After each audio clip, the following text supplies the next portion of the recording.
Antonio Lome Soriano quiere que se le presente siempre como un hombre casado y además padre de cuatro hijos varones.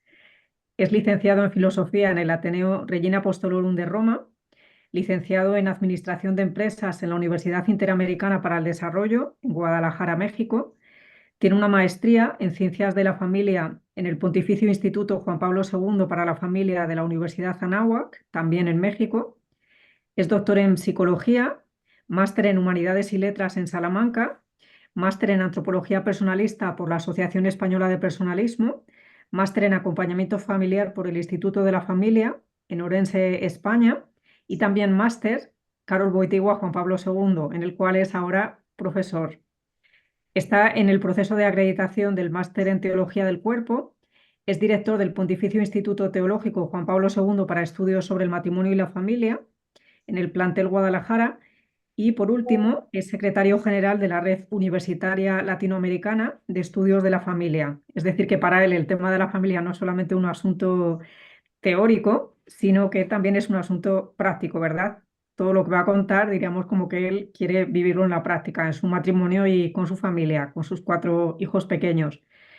Bien, pues el tema del que nos va a hablar hoy es este tema fascinante en el que va a unir teología y arte, porque lo que va a ofrecer Marco Antonio Lome Soriano es una lectura del matrimonio Arnolfini desde la teología del cuerpo de Karol Wojtyła.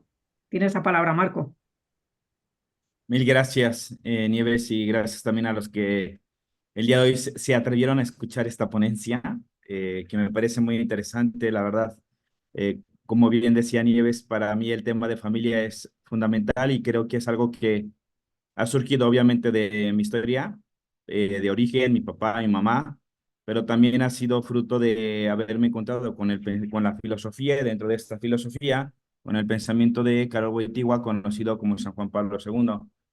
Es algo que de alguna manera también se convirtió en su pasión y que creo que uno cuando lo comienza a estudiar comienza a enamorarse, pero como él dice, no desde una perspectiva teórica, sino también desde una propia experiencia. Tuve la fortuna de haber estudiado en Salamanca, España, letras, humanidad y letras, estuve ahí 3 años y algo que me gustó muchísimo de haber estado en su país, soy de México, era precisamente la cultura literaria y el tema del arte que me encantaba. Obviamente, de donde mirabas encontrabas cualquier expresión del humanismo que tiene tantos años, especialmente lo que viene siendo la ciudad de Salamanca, ¿no? Y recordar esos lugares de Lazarillo de Tormes o de Fray Luis, de León, o ver la clerecía, todo el barroco, etcétera. De alguna manera también fue ayudándome a mí a enamorarme de lo que es el arte. Tristemente, aquí en México no hay tanta apreciación del arte en cuanto tal, ni de las letras, y entonces a veces como que tener coloquios, esto que voy a compartir con ustedes, es poco lo que tengo, pero a veces cuando uno agarra una obra de literatura o de teatro, de pintura o de escultura, puede ir descubriendo simbolismos que en el fondo nos permiten trascender los valores que han permanecido a lo largo de todos los tiempos. Cada autor ha querido expresar algo a partir de eso que representa. A veces tiene simbolismos, a veces tiene significados, a veces simplemente es la contemplación de la pintura. Y es lo que yo he querido, a la invitación de Nieves, poder compartir con ustedes una obra de pintura, una pintura de Van Eyck que se llama El matrimonio de Arnolfini y que me ha ayudado mucho, al menos desde la pedagogía, a poder explicar algunas simbologías que desde luego se encuentran en el mismo cuadro que Van Eyck. Ahorita diré un poco cómo se contempla esta pintura, porque algunos dicen que hay ciertos detalles que se añadieron después, pero que todos los detalles tienen un simbolismo interesante de lo que se puede entender el matrimonio y hasta incluso esos valores que se descubren detrás del matrimonio que hoy en día van en contracorriente. Pero además me he atrevido a poder explicar a través de esta pintura algunos elementos del pensamiento de San Juan Pablo II que entiende sobre el sacramento del matrimonio. Entonces, desde luego que nos encontramos en una perspectiva cristiana, eh, a la luz del pensamiento católico de San Juan Pablo II, donde veremos o analizaremos esta obra desde el sacramento del matrimonio, como lo piensa la Iglesia Católica, y que nos ayuda un poco a poder comprender mejor esto que estoy compartiendo. Como le digo, es un atrevimiento. Algunas interpretaciones, lo voy a explicar más adelante, vienen ya de un crítico de arte sobre esta pintura, que además es interesante porque tiene algunas cuestiones polémicas y a mí también me gusta como esas historias que tienen algo de drama o intriga, pues más o menos este cuadro también tiene sus misterios y yo creo que la palabra misterio es lo que resumiría este cuadro en dos sentidos. Uno, en cuanto a la pintura, es un misterio porque tiene elementos que tienes que ir desvelando. Hay algo invisible dentro de lo visible y por lo tanto también es un misterio desde la perspectiva del matrimonio, porque así lo quiere compartir o lo quiere decir San Juan Pablo II, el matrimonio como un sacramento, lo que hace visible lo que está invisible. Entonces, partiendo desde esta palabra de lo que viene siendo el matrimonio de Arnolfini, a la luz de este misterio, basta decir algunos datos, no me voy a entretener en analizar la obra, sino más bien irme a las partes o a los puntos fundamentales de la reflexión del pensamiento filosófico y teológico de Juan Pablo II para poder entender estos significados. Esta obra de teatro, al menos se pensaba antiguamente que fue realizada en 1434, un poco antes incluso del Concilio de Trento, antes de que se pusiera el matrimonio como un sacramento. Pero algunos autores posteriormente, en 1990, a partir de unos escritos que se encontraron de Bolonia, algunos han pensado un poco que esta pintura tal vez se hizo 7 años después, o quizás el matrimonio de Arnolfini, que viene siendo un italiano que se ha casado, probablemente hay cuatro generaciones de Arnolfini, entonces hay como una disputa si a qué Arnolfini se refiere y en qué tiempo se pintó la pintura porque a partir de esto también se determina un poco la interpretación que puede tener el cuadro, porque este retrato tiene muchas interpretaciones que tienen símbolos que de alguna manera Van Eyck quería demostrar, entre ellas la riqueza de este matrimonio. Tiene muchos detalles que solamente la gente que tenía dinero podía adquirir, pero no solamente eso, sino que también tiene un simbolismo que quiere representar la abundancia o la riqueza de lo que implica el matrimonio. En pocas palabras, tal vez Van Eyck lo que quería representar en este retrato del matrimonio de Arnolfini simplemente era mostrar el misterio del matrimonio.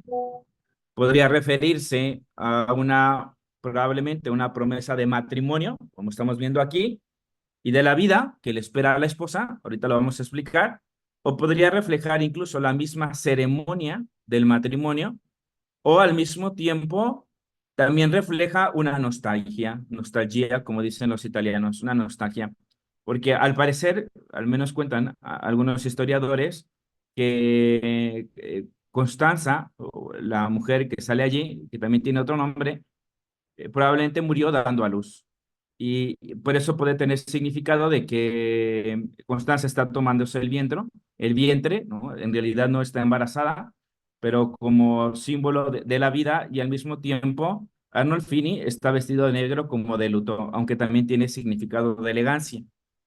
Entonces, ahorita veremos, pero vamos a tomar una interpretación mucho más positiva de lo que viene siendo el matrimonio, que esta interpretación que dice, ¿no? La historia que realmente el matrimonio de Arnolfini nunca pudo tener hijos, ¿no? Pero que era la nostalgia de Arnolfini que quería representar ese momento y que de alguna manera esta esperanza de la vida, probablemente en su luto le recordará también la vida de su esposa y probablemente también el sentido de su responsabilidad, ¿no? Porque en el fondo, como también dice Carol Wojtyła, cuando habla del matrimonio, aunque el matrimonio tiene un sentido procreativo, la primera parte donde se procrea es el corazón del cónyuge. Es decir, que es el cónyuge quien se realiza a través del cónyuge y esto se hace de manera recíproca y ahí hay vida. Aunque biológicamente hablando probablemente no pueda haber un fruto, sin embargo ese matrimonio ya es fecundo. Últimamente también se habla de que es una pintura que refleja un exorcismo, ¿no? Vamos a ver después allí hay como una gárgola, ¿no? Que representa el demonio que está interesante porque se está queriendo hacer una ceremonia en la que se quiere sacar al demonio de la infertilidad, ¿no? En el Antiguo Testamento vemos un pasaje que se llama el de Tobías y Sara, que después lo reflexionará Karol Wojtyła en la teología del cuerpo, y este Asmodeo era quien no permitía que Sara pudiera embarazarse porque sus esposos morían en el mismo día de la noche nupcial. Y esto se refiere a que Asmodeo, que era el padre de la lujuria, en el fondo no permitía que Sara quedara fecunda, ¿no? En esa misma noche. Tobías lo que hace es importante porque primero bendice a Dios, ve a Sara como su hermana y es como Dios permite que este demonio Asmodeo se retire, porque es Tobías que ve a Sara como un don, no como un objeto de uso, una cosificación, una palabra clave del pensamiento de Juan Pablo II.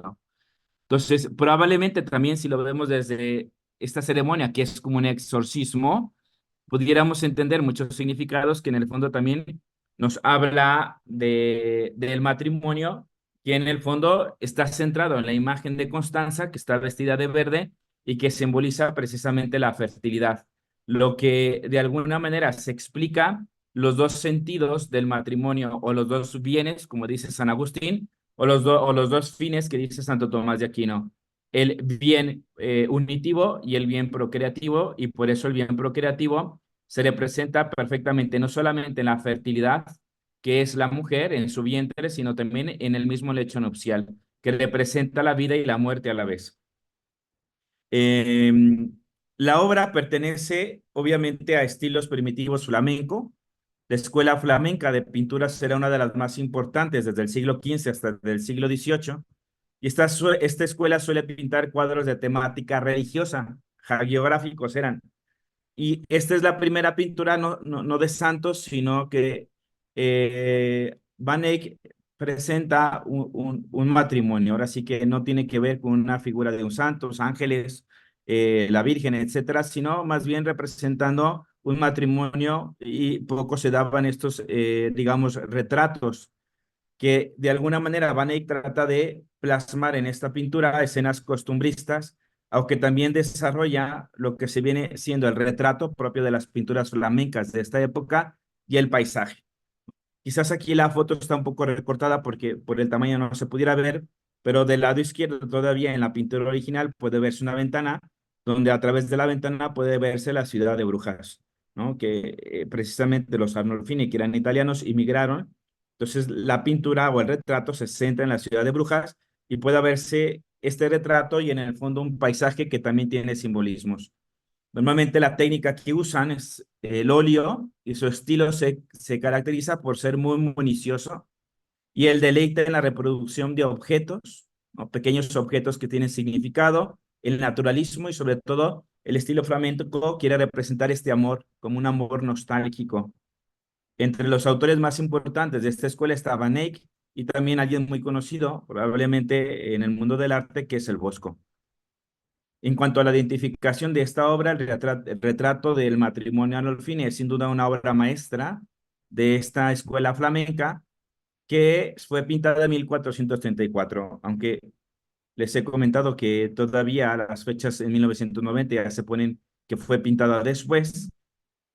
Esta colección de Arnolfini formó parte de la colección real española. Este es un dato interesante que no sabía, ¿no? Pero después que lo tuvieron los españoles, la robaron los franceses durante la Guerra de Independencia Española. Y en 1842, The National Gallery de Londres la adquirió por 730 libras, que es donde actualmente se encuentra. Van Eyck representa la boda de Arnolfini, un próspero banquero italiano establecido en Brujas hacia 1421, pero lo más significativo es que da fe de la revolución que estaba viviendo el arte flamenco paralela a las innovaciones italianas. El cuadro está lleno de simbolismos, por ejemplo, como retrato de dos importantes miembros de la sociedad, ¿no? Por el más eminente artista local, que era Van Eyck. También el retrato está como testigo de una boda. En el espejo vamos a ver a los testigos. Probablemente también como otra interpretación de este cuadro, es como un sumario de obligaciones que entrañaba el matrimonio a mediados del siglo XV, que están representados en simbolismos, o simplemente como una alusión o una promesa, un exorcismo, un resumen, que en el fondo, como decíamos, es un misterio. Veamos un poco del autor. Van Eyck nació en 1390, muere en 1441. Fue un pintor flamenco que trabajó en Brujas. Está considerado como uno de los pintores del norte de Europa del siglo XV, el más célebre de los primitivos flamencos. Una de sus características principales es que tiene un estilo hierático, ¿no? Quizás no hierático como el estilo egipcio, sino que las personas todavía no expresan las emociones. No sé, dicen que es un precursor de Velázquez, aunque en Velázquez los rostros sí ya representan algunas emociones. Sin embargo, vamos a ver aquí algunos rostros mucho más sombríos, más hieráticos, y que tienen cierta inmovilidad, ¿no? Todavía no tiene quizás como este movimiento que pudiera representar después, no sé, pienso una pintura de Rembrandt, ¿no? Mucho más colorida, aunque es un claro oscuro. Los personajes manifiestan cierto movimiento, no tan hieráticos como lo suele ser Van Eyck, ¿no? Y obviamente tiene un cierto perfeccionismo. Vemos un poco la armonía de esta pintura. En el centro se encuentra Arnolfini, pero es Giovanna o Constanza que está reluciendo como la protagonista de esta historia. Y los demás elementos están allí, aunque vivos, bastante sombríos y eráticos, ¿no? Lleno de simbolismos interesantes, pero digamos que es como, puff, como una fotografía en seco y que simplemente quiere demostrar en cada este momento una perfección, tanto de Arnolfini como de su esposa, pero también de lo que el cuadro pone, ¿no? Y finalmente, una de las características también de Van Eyck, que vamos a ver dentro de sus obras, entre estas, la que vamos a ver, el matrimonio de Arnolfini, este juego ya que comienza a tener de luces, luz y perspectiva.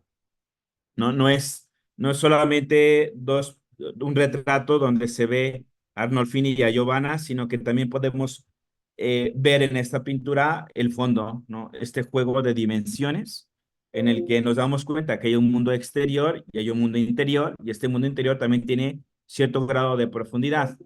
Lo que quiere decir Van Eyck es que el matrimonio, aunque es una cuestión pública, el matrimonio se vive desde el interior y que no solamente es lo que se ve externamente o los testigos ven, sino que el matrimonio esconde ciertos misterios que tienen una profundidad y que pueden verse, al menos como se ha entendido a través de la historia, en el hecho nupcial. Y no solamente verlo desde una perspectiva sexual, sino verlo también desde una perspectiva teológica.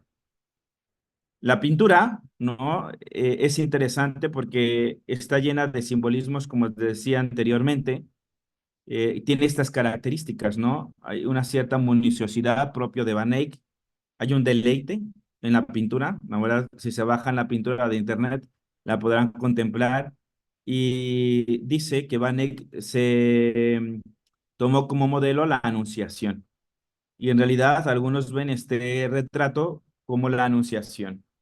¿Sí? Es como la Virgen que acepta ese don de ser la Madre de Dios, el Fiat, y que es el ángel que se le aparece en nombre de Dios, prometiendo, ¿no? Una promesa, no solamente a la Virgen, sino a la humanidad, a través de lo que significa un hijo.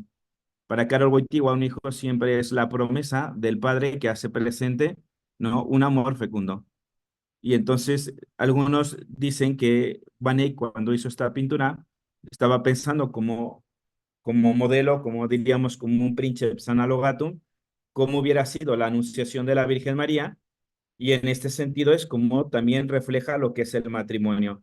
El matrimonio es un reflejo de la anunciación, son los amores esponsales. Es la manera en que los votos, fiat, hágase, se hacen carne a través del hecho nupcial en el matrimonio. Entonces, hay un deleite, ¿saben? En la manera que uno va encontrando los simbolismos, lo va agradando, hay cierto naturalismo, no es una pintura barroca, no es algo que esté cargado, los colores tienen un significado, hay una cierta naturalidad. hay una luz y perspectiva, un cierto realismo, ¿no? No hay nada que no pueda, pueda encontrarse en en un cuarto de este siglo. Realismo y sobre todo simbolismo. Uno de los principales críticos de arte de esta pintura es Panofsky, y según él, dice que la obra es un acta que testifica un matrimonio celebrado casi en secreto.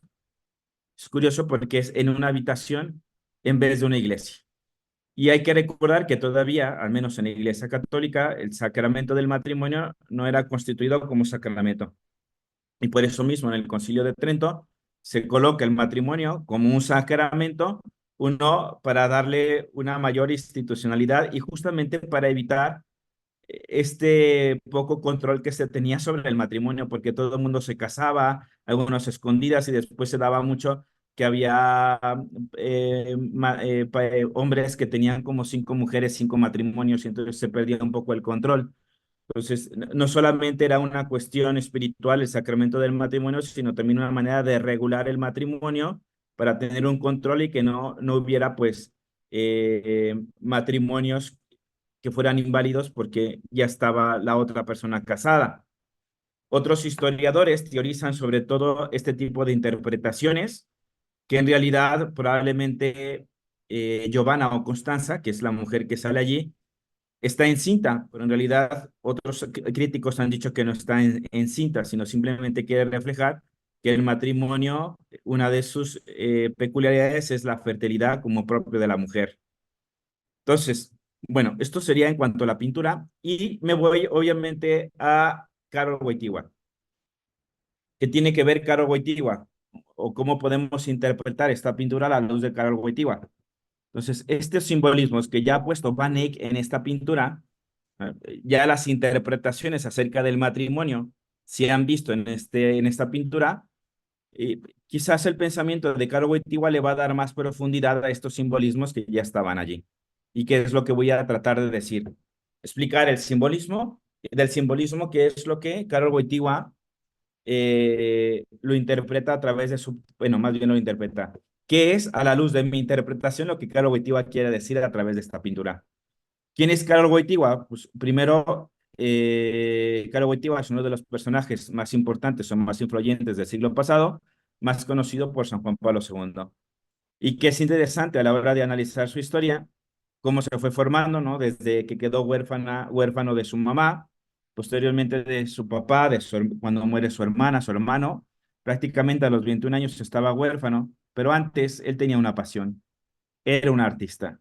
Le encantaba el drama, estudió 2 años filología, se le impidió seguir por el tema de la guerra, pero realmente él era un hombre artista y en concreto le gustaba el teatro, ¿no? Le gustaba escribir obras de teatro y fue parte de un teatro muy famoso en Polonia que se llamaba el Teatro Rapsódico, que después tuvo que abandonar, justamente pues no solamente por el tema de la guerra, porque lo siguió haciendo clandestinamente, sino porque entró al seminario allí mismo, en Polonia, en Varsovia, en el que obviamente pues tuvo que sacrificar esta parte de la filología, pero siempre fue un amante del arte, ¿no? Es un papa artista, es un Karol Wojtyła artista, y por eso el don de la palabra que tenía, pero también tenía este cierto gusto de apreciar el arte, ¿no? Hay una carta a los artistas muy hermosa en el que refleja todo su pensamiento, y en concreto también pues que tiene unas obras de teatro que escribió, no sé, El esplendor de paternidad, la obra de teatro más famosa que conocemos es el Taller de Lefebvre, donde habla del matrimonio, que ahorita más adelante lo explicaré. Es un dramaturgo, le gusta actuar, pero después se interesa mucho por la filosofía, ¿no? Entonces, Karol Wojtyła tiene una gran síntesis filosófica porque le gusta y ha estudiado a Aristóteles, a Santo Tomás de Aquino, obviamente, pero luego se interesa por la filosofía de Kant y después con la filosofía fenomenológica, Husserl, Einstein, Max Scheler, Heidegger, y posteriormente tiene un encuentro con la filosofía personalista. Y esto es como interesantísimo porque a partir de la filosofía personalista, el Papa va agarrando, o mejor dicho, va buscando una gran síntesis de lo que viene siendo la filosofía realista con la filosofía de la conciencia, ¿no? Una síntesis, ¿no? De cómo no echar fuera el mundo realista objetivo que había aprendido de Aristóteles y Santo Tomás de Aquino, pero por otro lado también no echar en seco lo que había propuesto la filosofía kantiana sobre el yo, ¿no? La conciencia del yo, la parte de la subjetividad, no el subjetivismo, sino la subjetividad. Y obviamente esto se verá más plasmado en su obra filosófica, Persona y Acción, en donde hace esta síntesis entre la filosofía realista y la filosofía de la conciencia. Entonces, parte de su pensamiento, de su antropología, mejor dicho, y de su ética, estará inmersa justamente en esta síntesis entre este diálogo, realismo y filosofía de la conciencia. También hay que destacar que Juan Pablo II, como estudió hacia el camino del sacerdocio, por lo tanto, tuvo que estudiar teología, pero no solamente estudió teología, sino que se fue a Roma a estudiar en el Angélico, en donde hizo una tesis que se llama La fe, San Juan de la fe en San Juan de la Cruz, que es donde aprendió español y se interesó mucho por la espiritualidad carmelitana de Santa Teresa de Ávila y también mismo de San Juan de la Cruz, una crítica a la Noche Oscura del Alma. Karol Wojtyła hace una reflexión muy interesante de lo que viene siendo precisamente esta parte de la teología. Se inmersa en la teología, aunque podríamos decir que Karol Wojtyła es más filósofo que teólogo, hasta que llegó a ser papa, ¿no? Donde ya tenía que los documentos pontificios hacerlos desde una perspectiva teológica, y es allí donde se encuentra con Benedicto XVI, conocido como Joseph Ratzinger.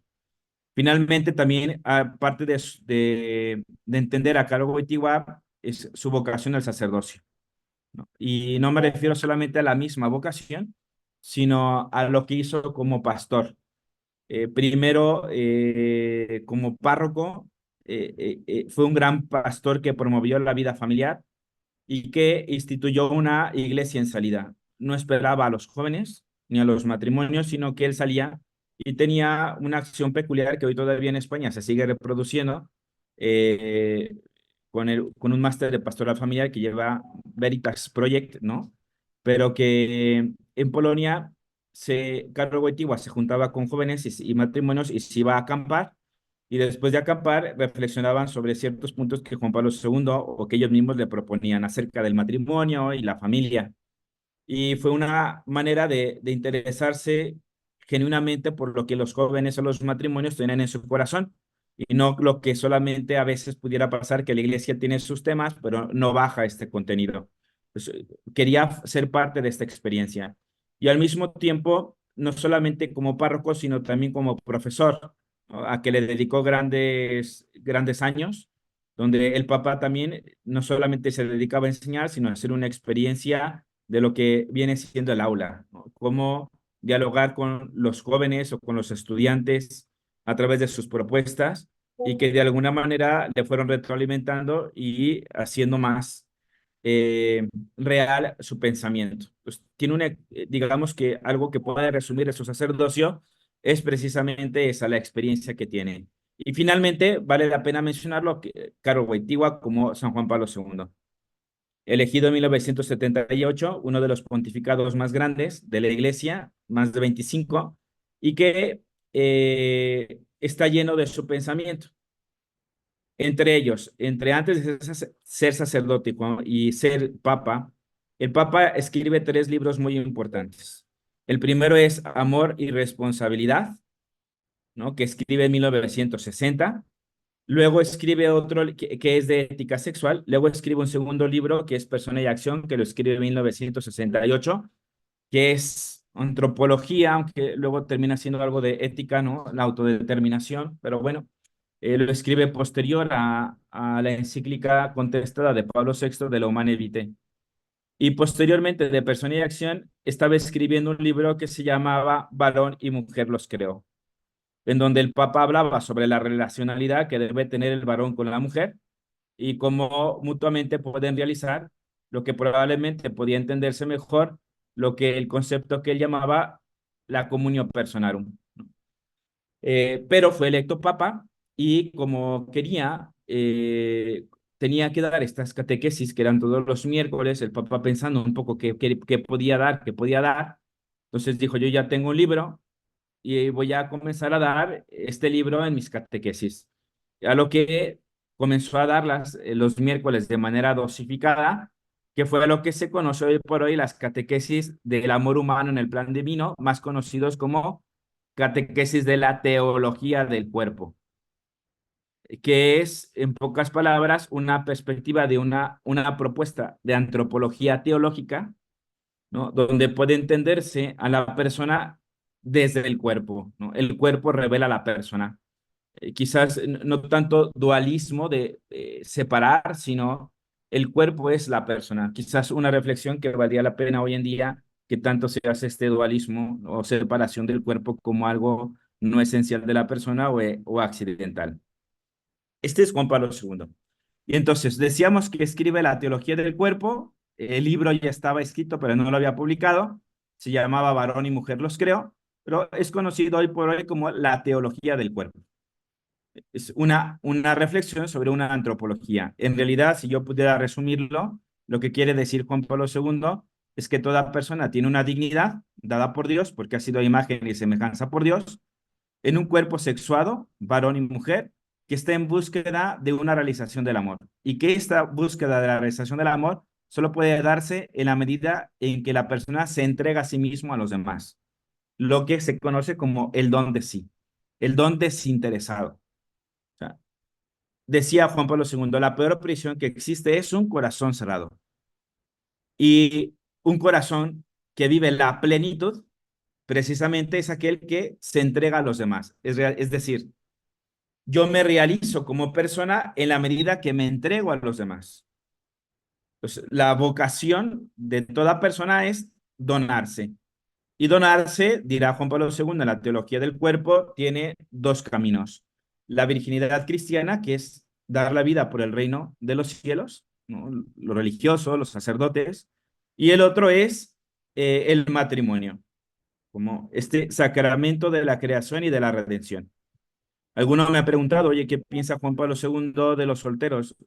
Pues es que los solteros están en búsqueda de esta realización del amor, pero en realidad más que hablar de vocaciones, Carol Wojtyła dice que eh, la vocación universal es entregarse a sí mismo.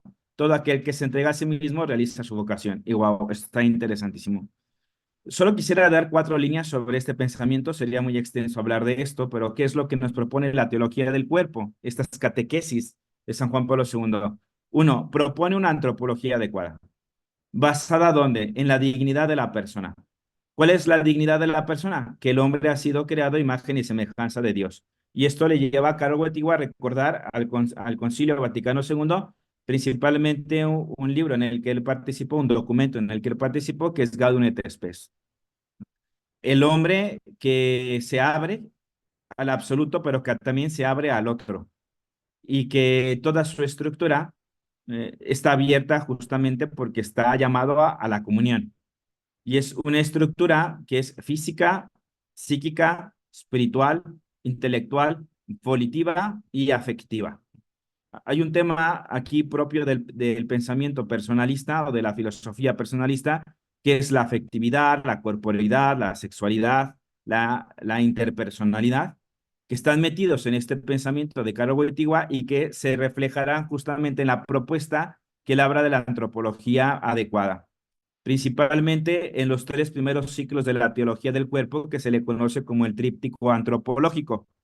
Primero, porque el primer ciclo habla del hombre originario, cómo era el hombre antes de que pecara. Segundo, el hombre histórico, qué le pasa al hombre cuando peca, pero que al mismo tiempo el pecado tiene una promesa, que es la redención, el corazón redimido, el hombre histórico, el hombre de nuestra historia, que es vulnerable, pero al mismo tiempo tocado por la gracia de Cristo. Y el hombre escatológico, el a dónde voy, el llamado a cómo seremos en el cielo, ¿no? Dice, como ángeles.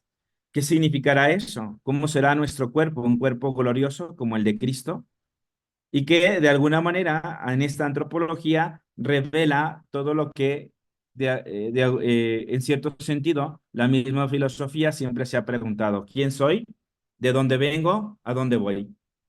El tercer ciclo, el cuarto, quinto y sexto ciclo de la teología del cuerpo hablará más hacia una vocación, un llamado, ¿sí? A con quién voy o con quién me realizo, ¿no? Entonces, el cuarto ciclo habla sobre la virginidad cristiana, el quinto ciclo habla sobre el sacramento del matrimonio el quinto ciclo es virginidad cristiana, el cuarto ciclo virginidad cristiana, el quinto ciclo sacramento del matrimonio y el sexto ciclo habla sobre amor y fecundidad, que diríamos que es una defensa de la encíclica de Pablo VI de Humanae Vitae, porque mete lo que propone Pablo VI en Humanae Vitae de las características del amor humano con todo el pensamiento antropológico que ha desarrollado en las catequesis de teología del cuerpo, en donde viene una tercera característica de su pensamiento, nos hace mostrar lo que él llama comunión de personas. ¿Qué es la comunión de personas? Es que toda persona es un don, pero no solamente un don para sí mismo, sino un don para el otro, para los demás. Entonces, aquí, en este sentido de ser don, demuestra una estructura metafísica, la persona es un don, y para ser un don requiere, obviamente, de un otro, ¿no? Realizar esta parte existencial de la persona. Y por lo tanto, es un don para los demás que se realiza en la donación hacia los demás. Realiza esta vocación donándose y que se reflejará principalmente en el matrimonio, no como sea la única opción, sino como el princeps analogatum, o diríamos como él dice en las catequesis de teología del cuerpo, como sacramento primordial. Es el sacramento donde se refleja el amor invisible de Dios, que es un amor esponsal, donación, y que Dios, que nos ha creado imagen y semejanza de Dios, no reflejamos la imagen y semejanza de Dios solo en la soledad, perdón el pleonasmo, sino que se manifiesta verdaderamente en la comunión, porque Dios es persona, es trino, Padre, Hijo y Espíritu Santo. Y otra de las características del pensamiento de la teología del cuerpo es sacramentum, ¿no? La palabra sacramentum. Mysterium en griego significa lugar donde cierras los ojos. Y todo sacramento encierra un misterio, que para acercarnos a este lugar hay que cerrar los ojos porque lo que se nos va a mostrar es más grande de lo que podemos captar, pero que el sacramento refleja algo que Dios nos quiere revelar en algo sensible, pero que está invisible. Es como quizás pensando un poco en, no sé, en San Irineo, cuando hablaba sobre las semillas de Dios, vamos encontrando en el mundo semillas de Dios que nos llevan a Dios. El sacramento son esas semillas de Dios que nos hacen descubrir lo que está invisible a nuestros ojos. ¿Qué es el sacramento? ¿Va? En pocas palabras, me voy a ir entonces ahora al análisis de la pintura con lo que ya han dicho otros, Panofsky y otros acerca de la simbología que Van Eyck puso, y yo le voy a dar las notas a la luz del pensamiento de San Juan Pablo II, no más. Entonces, en primer momento vamos a ver la pintura de Arnolfini como la representación de los esposos, que de alguna manera es antagónica y revela los diferentes papeles que cumple cada cual en el matrimonio. Entonces, si lo vemos desde la perspectiva de Juan Pablo II, cuando habla del matrimonio, en la teología del cuerpo, siempre será varón y mujer. Y esto, pues, hoy en día ya tiene todos sus desafíos y retos, ¿no? Porque hoy probablemente el matrimonio se quiere poner desde otra perspectiva, pero en realidad el matrimonio no tendría sentido si no es varón y mujer, precisamente porque hay un llamado a la fecundidad. El amor matrimonial es fecundo, con todo lo que esto implica de las dimensiones. Pero es hermosísimo ver cómo el pensamiento de Karl Wojtyła, que refleja en este cuadro de la teología del cuerpo, quiere realzar la feminidad con su genio femenino y al mismo tiempo la masculinidad con lo que significa ser varón. Blanca Castilla, una filósofa que ha reflexionado sobre justamente sobre varón y mujer, le da unas características que de alguna manera se encierran o están presentes también en el pensamiento de Juan Pablo II. El varón es un ser desde, es aquel que está fuera en el exterior y que toda su ser masculino o ser varón refleja una exterioridad, incluso los mismos valores sexuales. Diría Juan Pablo II que el varón es el dador del don, pero este que da el don necesita precisamente un receptor del don, que es la mujer. La mujer que es interioridad y que refleja la interioridad. Y que de alguna manera nos daremos cuenta en este cuadro que incluso hay algunos simbolismos que reflejarán la interioridad de la mujer y la exterioricidad del hombre, más allá de unos estereotipos o roles culturales, sino que quiere mostrar que hay un ámbito totalizante del ser masculino y ser femenino, porque se es masculino físicamente, psicológicamente, espiritualmente, intelectualmente, evolutivamente y afectivamente, y se es femenina desde estas mismas dimensiones. Y que la mujer, justamente en esta capacidad del don, refleja precisamente esta capacidad, ¿no?, de interioridad. Pero al mismo tiempo también este cuadro representa la dignidad en la diferencia sexual. Son iguales en dignidad. Diferentes sexualmente, quizás conductas o comportamientos diferentes, pero es la diferencia sexual la que permite el don. Varón y mujer están llamados a la comunión, ser para uno, para el otro. No a manera de sumisión, lo veremos más adelante, que se entiende hoy en día, sino desde la lógica del don, como dirá Juan Pablo II, no desde la lógica del dominio, que aplasta la dignidad, que asimila, que aniquila al otro, sino aquel que se pone en la diferencia sexual a abrirse mutuamente para enriquecerse. Heidegger dice que el acto del ser del hombre se le llama ser con. Y la segunda nota también se refiere al ser con. ¿Qué quiere decir Heidegger? ¿Qué es la apertura? Para Caro Wojtyła es la comunión. Toda persona está abierta a otro.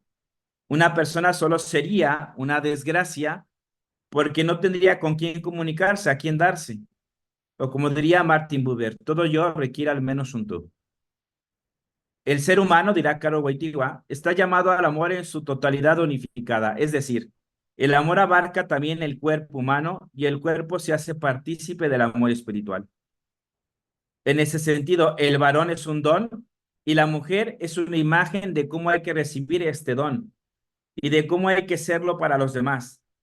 La mujer, el ser más introspectivo que el hombre, que sabe acoger y entregarse mejor que éste. La mujer es la que sabe aferrar el don de las verdades fundamentales de la vida. El hombre en general a comprenderlas, solo después de haber vagado sin meta durante muchos años en la selva oscura de elucubraciones, dirá Griegel. Es el hombre el que aporta la energía necesaria para la propagación de la verdad. Una vez que ha percibido a través de la mujer lo inaccesible, el inescrutable destino de la vida humana se dirige a ella, dirá Griegel en un librito que se llama Mi dulce y querida guía. En cambio, la mujer tiene la función moradora y de guarda que corresponde propia a lo femenino, mientras que la función de sometimiento y cultivo corresponde a lo masculino, lo femenino es habitable al mundo. En Crimen y Castigo de Dostoyevsky, el amor de Sonia es el que pone a salvo a Raskolnikov, y que la verdad es que es un don. La mujer es quien hace más varón al varón y el varón hace más mujer a la mujer. En ese sentido, creo que una de las cosas que más vemos en esta pintura es justamente el matrimonio varón y mujer. Y lo que hay en profundidad de lo que diría Juan Pablo II, que varón y mujer no son dos seres independientes, sino son dos seres que están llamados a la comunión uno para el otro, porque es el destino propio de Dios. Y vamos a ver justamente en esta pintura la presencia de Dios que se hace presente en esta pintura, ¿no? Por un lado, la ventana donde entra la luz que ilumina por de parte atrás a este matrimonio, que quiere decir que los sostiene. Él es quien los ha creado, que los ha hecho imagen y semejanza desde varón y mujer, y hay una llama encendida. ¿no? Ahí en el candelabro lo vamos a ver posteriormente, que es justamente la presencia del amor de Dios en el amor matrimonial. El amor humano en el plan divino, como se llamaban las catequesis de San Juan Pablo II. Si alguien quiere reflexionar más en este tema, está un libro de Angelo Scola que se llama Hombre y Mujer, el misterio nupcial, y también la encíclica de Carlo Wojtyła que se llama Mulieres Dignitatem, la carta, ¿no? En el que el Papa habla sobre el papel de la mujer, y es interesante, ¿no? Algunos que dicen que la iglesia es bastante patriarcal y machista. Juan Pablo II ha escrito más de la mujer que del varón. De hecho, no hay un texto que hable solo del varón. Lo tenemos que ir escudriñando y encontrando las veces que habla del varón, y siempre del varón lo habla a la luz de la mujer. Interesante, ¿no? Por otro lado, siguiendo avanzando en este tema, vamos a encontrar otros elementos interesantes que ahorita voy a resaltar, que nos van a ayudar a comprender mejor toda esta simbología que está presente en esta pintura, ¿no? Por un lado, vamos a ver la promesa del varón, ¿no? Cuando tiene la mano levantada, ¿qué significa? Y vamos a ver unos elementos que también van a representar o nos van a ayudar a comprender mejor este cuadro. Entonces, eh, modos de vivir el don. Uno de los modos de vivir el don, este llamado al don, es el matrimonio, ¿no? Y Juan Pablo II dice que el matrimonio es un sacramento que Dios instituyó desde el inicio, que le llama sacramento de creación. Es cuando crea a Adán y Eva. Y es cuando en la interpretación que hace del Génesis, dice, no vio a Dios que era bueno que el hombre estuviera solo, lo durmió, y después de este sueño, crea a Eva del costado, de su costilla, ¿no? Y que cuando Adán ve a Eva, dice, esta sí es carne de mi carne y hueso de mis huesos. Pero la admiración es sobre la belleza que representa el otro, que lo hace no compatible, sino complementario. No es la expresión de Adán de ver solamente el valor sexual, sino es de ver a toda la persona como es. Por eso se habla Juan Pablo II de una desnudez originaria. Los dos estaban desnudos, Adán y Eva, que después con el pecado sintieron vergüenza, pero estaban desnudos porque no, lo que se veía del otro era mucho más profundo que un valor sexual. Y este modo de realizar en el modo es que de qué manera el pecado original ha herido esta parte del ser humano, pero que puede recuperarse. El pecado original no quitó estas condiciones originales, y que el hombre puede construir el matrimonio, ¿no? A partir justamente de la gracia de Cristo que lo ha redimido. Y es el hombre quien, como Adán y Eva, se comprometieron con el sudor de su sangre, ahora en adelante, conseguir todos los dones de la tierra. Es el hombre, a través de su tarea, quien conquista la tierra fértil de la mujer. Y la tierra fértil de la mujer es la que conquista la interioridad del hombre, y al mismo tiempo le ayuda y está con él en su labor exterior, ¿no? De trabajar y dominar el mundo. Pero vamos a ver aquí un aspecto interesante que refleja Juan Pablo II, que es la promesa. Hay algunos autores, entre ellos José Noriega, un gran experto en teología del cuerpo, dice que lo que está en peligro hoy en día es precisamente que ya no se mantiene la promesa. Los jóvenes ya no se quieren casar porque ya no quieren prometer. Entonces, esta interpretación de la mano de Arnolfini tiene dos cosas. Uno es la promesa, que es el juramento, y por otro lado vamos a encontrar otra interpretación, que es la bendición. No olvidemos que hablamos de una sociedad de hace más de 500 años, ¿no? Entre la Edad Media y la Edad Moderna. Él es severo, bendice o quizás jura, ¿no? Dicen algunos, ¿no? La fides levata. En cualquier caso, ostenta el poder moral de la casa, ¿no? La potestas, que se llamaba. Y sostiene con autoridad la mano de su esposa, lo que se conocía anteriormente como fides manualis, que para algunos autores el toque de manos es signo de consentimiento matrimonial. El hecho de que ella agache la cabeza en actitud sumisa y que pose su mano izquierda en su abultado vientre es señal probablemente de la fertilidad, no que está embarazada, aunque se ve el bulto, no está embarazada, pero habla sobre la fertilidad del matrimonio, la fecundidad. que de alguna manera es lo que embellecía a las mujeres, ¿no? En ese tiempo. Las mismas ropas que lleva reflejan justamente este signo de fertilidad, ¿no? El color verde del vestido de la novia, que representa la fertilidad o el amor, para encarnar la pureza y la virginidad en el color blanco. Es un potente símbolo de fertilidad, que aunque no esté embarazada, su pose enfatiza su fertilidad y la posibilidad de futuros embarazos. El levantar la mano, su mano derecha con gran solemnidad para bendecir o presentar a su esposa, y va descalzo además, pues ha dejado sus zuecos en la parte inferior a la izquierda. Estos simbolismos que voy ahorita a subrayar, estos son los zuecos del varón que están al exterior, como representando la parte exterior del hombre. El hombre es exterior. Y además es curioso porque estos zuecos están hechos de madera, que de alguna manera representa las tablas de la ley, que fueron escritas, aunque piedra, pero quiere decir que el varón es la autoridad o la cabeza. Esta promesa y bendición viene justamente de este texto que Caro Wojtyła habla en la teología del cuerpo sobre la carta de los Efesios, que se ha mal interpretado, que dice que el esposo es cabeza de Cristo y pide a la mujer someteos a sus maridos. Ser cabeza no significa desde la lógica del dominio, diría Caro Wojtyła, sino de la lógica del don. Es decir, es la autoritas dada por Cristo. Ser esposos como Cristo. ¿Y cómo amó a Cristo, a su esposa, dando su vida por ella?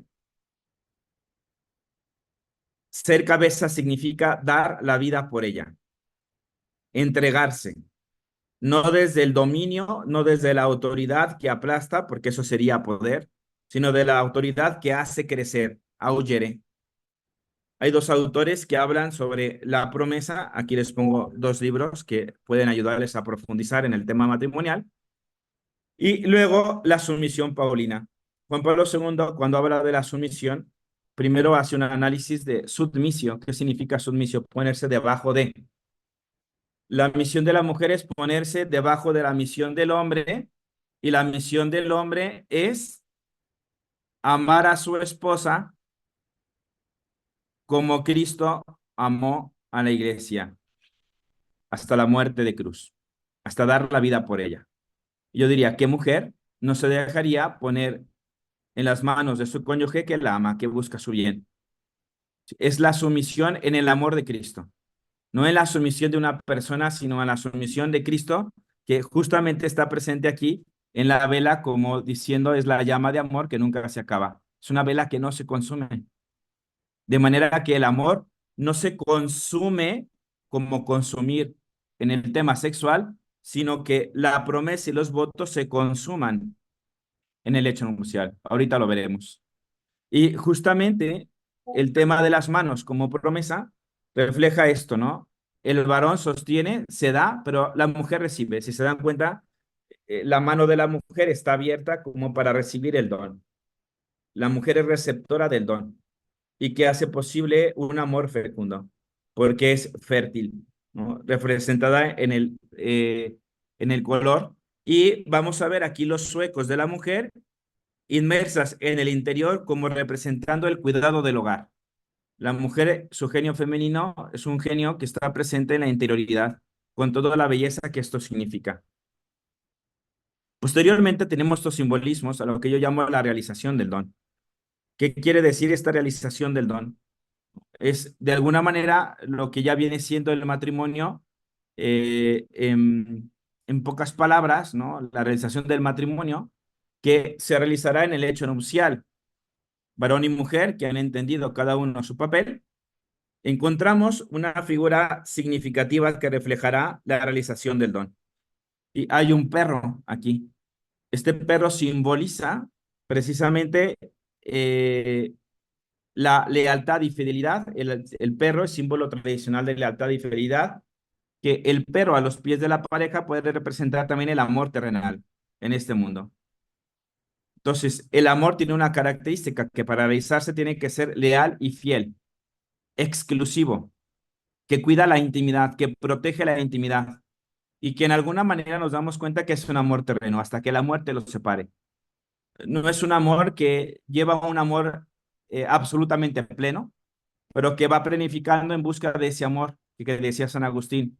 No es en lo terreno, sino es en lo espiritual, en Dios, donde está el verdadero amor. Nos hiciste, Señor, para ti, no descansará mi alma hasta que descanse en ti. El amor terreno simplemente es un camino para llegar a ese amor divino. Y luego encontramos también otras representaciones. Uno es lo que decía ya, el candelabro, que viene una llama, y quiere decir que es Cristo que ilumina el matrimonio nupcial, que lo rescata del pecado original, de manera que pueda realizar el don con toda la tranquilidad y la serenidad y plenitud posible. Es Dios quien bendice el matrimonio con todo lo que esto lleva. Y la sexualidad o la intimidad sexual es algo de un don regalado para que los cónyuges puedan entregarse mutuamente como don. Es el sacramento de la redención. Es Dios que redime lo que Adán y Eva habían destruido y que se refleja también en el espejo.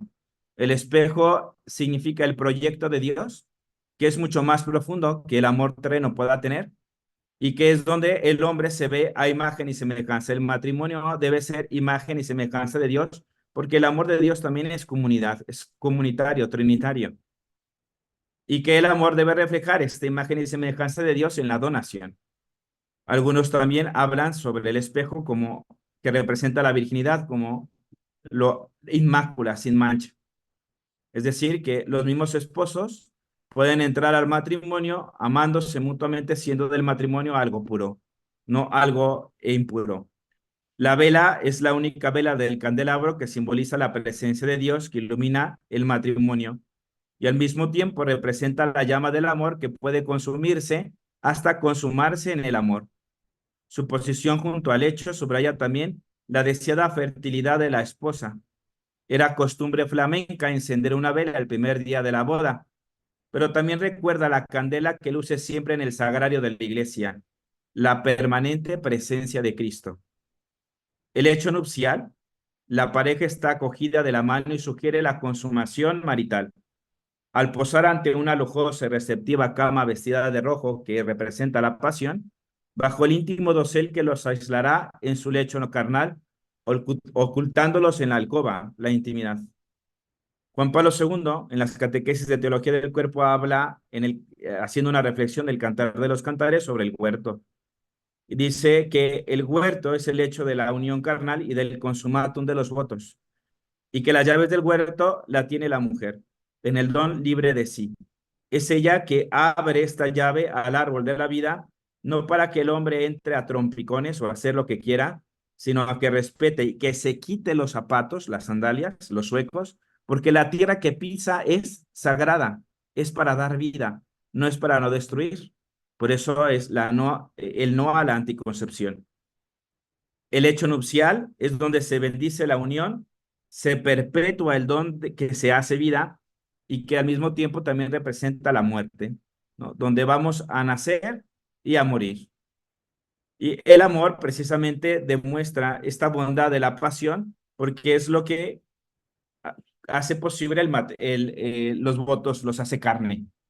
Aquí hay dos libros que pongo de referencia, uno es de Juan Pablo II, Amor y Responsabilidad, que habla sobre el amor, y El destino del Eros, que es del padre Noriega, que nos indicará también esta visión positiva en la iglesia sobre la eroticidad, ¿no? También recomiendo de Os Caritases de Benedicto XVI. Siguiente reflexión, los frutos de vivir el don. Aquí lo que quiere decir Juan Pablo II, hay una reflexión que hace sobre este pasaje del Antiguo Testamento de Tobías y Sara. Tobías es enviado por su padre a cobrar y se enamora de una de las hijas del que iba a cobrar, que es Sara, pero Sara había tenido 7 matrimonios, de los cuales habían muerto justamente en el lecho nupcial. Tobías se enamora y aunque el suegro no está muy de acuerdo, le hace caso y acepta. Para esto Tobías hace caso del arcángel Rafael de hacer un rito Y cuando se casa con Sara, antes de ir a la consumación, hace una oración que hoy por hoy se lee todavía en la iglesia, la oración de Tobías. Y esta oración es preciosísima porque demuestra, dirá Juan Pablo II, la oración de la lógica del don. Cuando Tobías reconoce a Sara no como alguien de posesión, es mi esposa, sino que habla de mi hermana.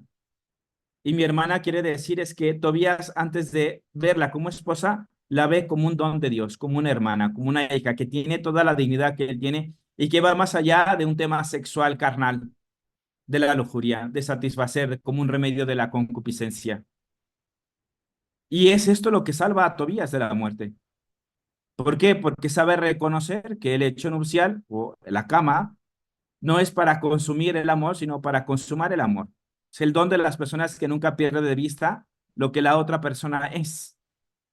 Y esto es lo que permite vivir el fruto del don, de vivir el don, que es la abundancia, la riqueza. Allá hay unas manzanas que se ven en el fondo, que eran unas manzanas bastante caras, no cualquier persona las tenía, y que representan la abundancia. Se les llamaba la manzana de Adán, la manzana que llevó a Adán a pecar, hoy es la manzana que da riqueza al matrimonio, y que es Sara y Tobías, como Arnolfini y Giovanna, que tienen que vencer la lujuria para darle sentido y verse lo que son, desde la promesa y desde la fertilidad, pero también de lo que cada uno de ellos es, reconociéndose cada uno imagen y semejanza de Dios y no dejarse llevar por las gárgolas de la lujuria. Y por esto mismo vamos a encontrar otros simbolismos interesantes, ¿no? Uno es lo que custodia el hecho nupcial, que es la intimidad.